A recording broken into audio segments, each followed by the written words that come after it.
Baik, selamat siang teman-teman. Perkenalkan, nama saya Abis Setunya Nurus Longa. Saya dari jurusan Sosiologi, Fakultas Ilmu Sosial dan Politik, Universitas Nusa Cendana.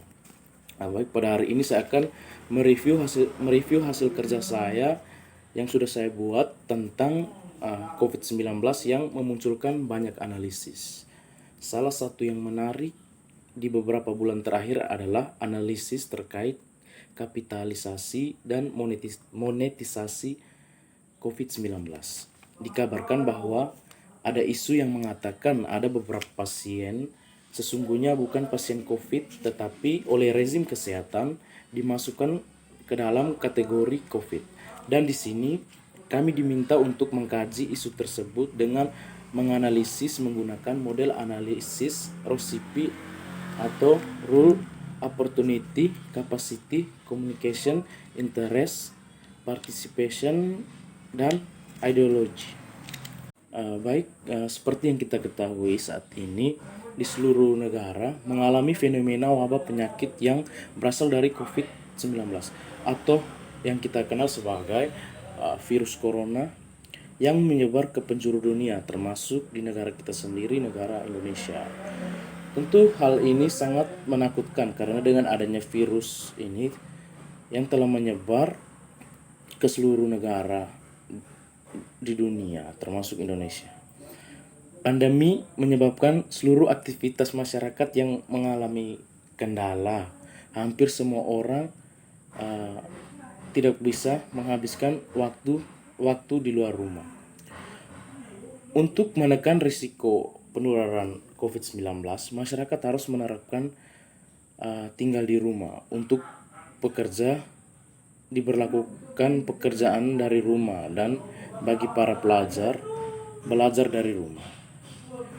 Yang mengkhawatirkan setiap pasien COVID-19 setiap harinya bertambah banyak dan mengalami kematian.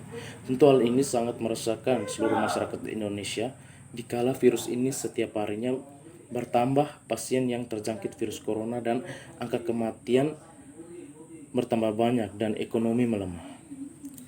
Kita sebagai masyarakat yang baik tentu kita harus mengikuti ajaran protokol kesehatan dari pemerintah, yaitu dengan menjaga jarak atau social distancing, mencuci tangan, menjaga daya tahan tubuh, memakan makanan yang banyak bergizi, dan memakai masker saat berpergian. Hal ini guna menyikapi penyakit tersebut akan mencegah penyebaran atau penanganan virus yang semakin banyak. Masing-masing dari kita telah memiliki keahlian sesuai kompetensi yang telah dibangun.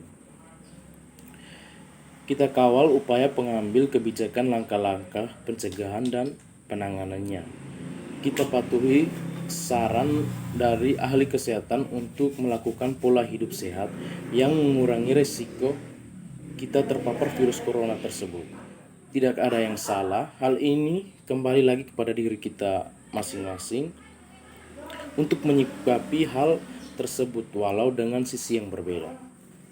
Kita sebagai generasi muda, kita berperan penting dalam masa pandemi ini, bukan saja hanya pemerintah.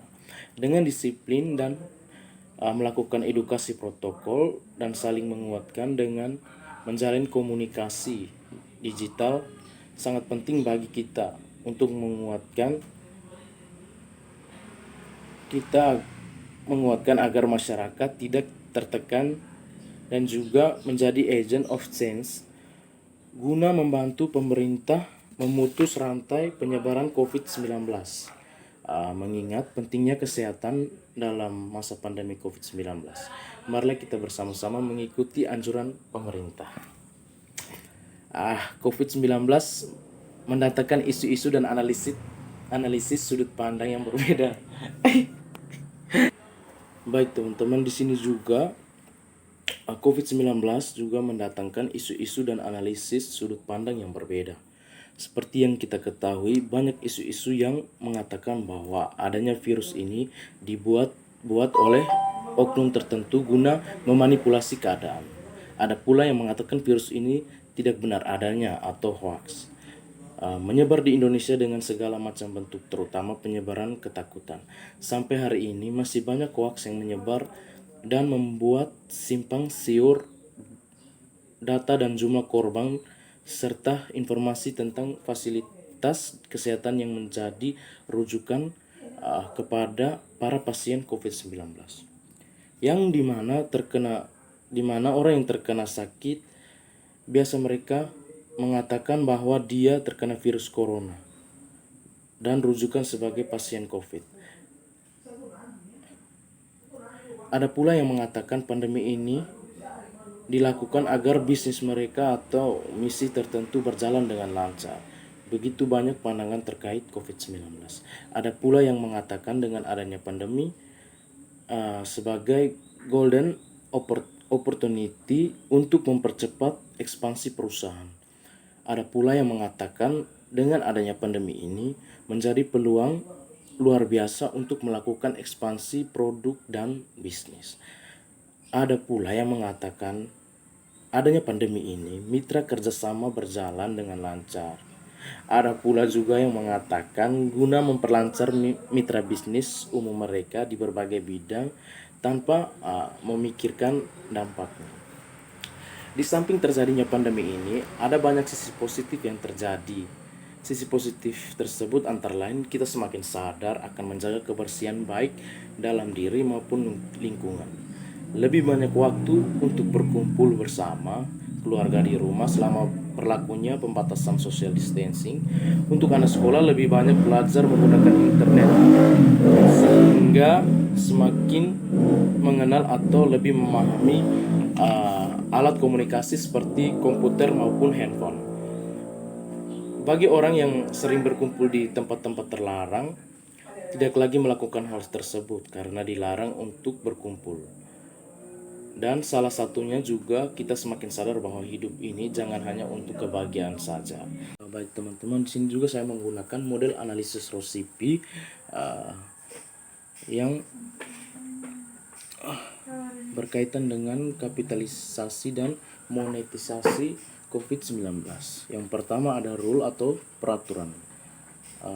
Kebijakan pemerintah dalam mengatasi COVID-19 dengan mengeluarkan peraturan pemerintah nomor 21 tahun 2020 tentang pembatasan sosial berskala besar dalam rangka percepatan penanganan coronavirus 2019 di SEASA 2019 ditetapkan pada 31 Maret 2020. Kemudian opportunity atau peluang kesempatan.